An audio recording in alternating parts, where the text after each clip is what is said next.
First of all, Taoiseach, in terms of COVID-19 and the necessity of an all-Ireland approach, and particularly given the worrying stall in the reduction of cases that we're now seeing, I think it further adds to the case and the urgency of doing everything possible to try and develop an all-Ireland approach to COVID-19. Maybe you just give us a report on your latest efforts in that regard and the communications you've had with the Northern authorities and efforts you've made with them to try and push towards an all-Ireland approach, because it's clear the divergence is a problem, and if there's anything that we can do, we need to do it to try and get that all-Ireland approach.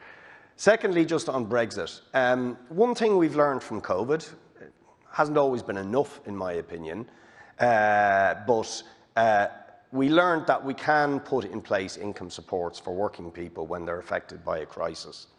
And I think that lesson should also be applied to Brexit and contingency planning for the possibility of a hard Brexit, because there's lots of contingency in terms of supports for business, but there's been no discussion about supports for workers.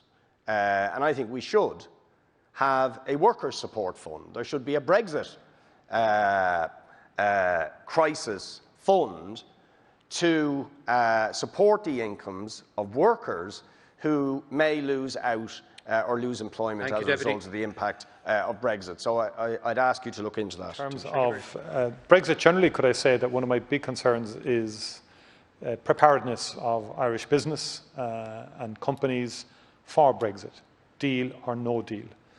It is important that all companies plan and avail of the government supports that are there to help them deal with issues pertaining to customs, declarations, forms. There's a grant there for employing assistance and bringing people in. It has not been availed of to the degree that one would have wished.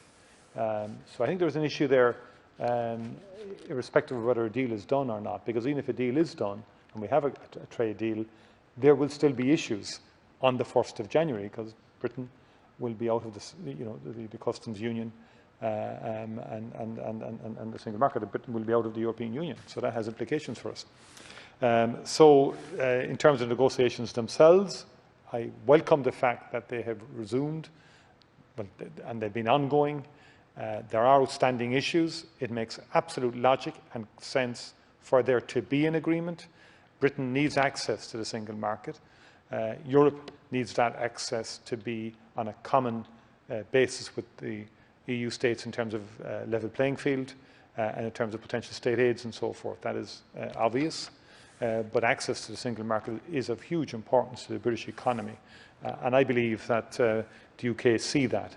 There will be challenges, obviously, on that issue, dispute resolution mechanism, and indeed fisheries.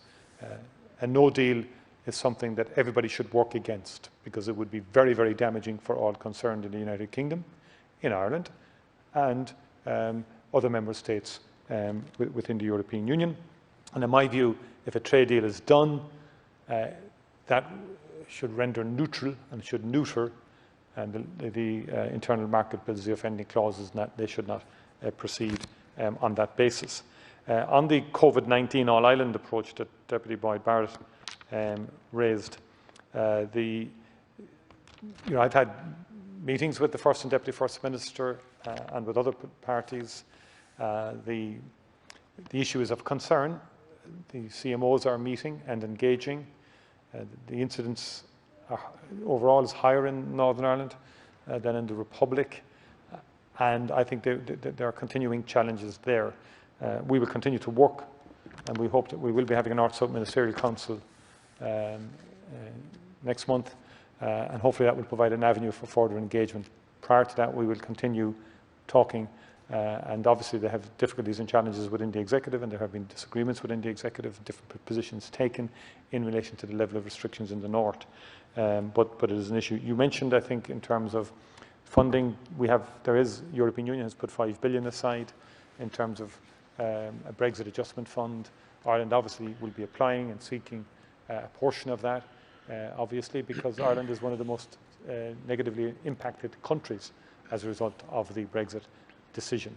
The government itself, in its own budget this year, budgeted on a no-deal Brexit and have provided our own contingency funding for the fallout from a no-deal Brexit.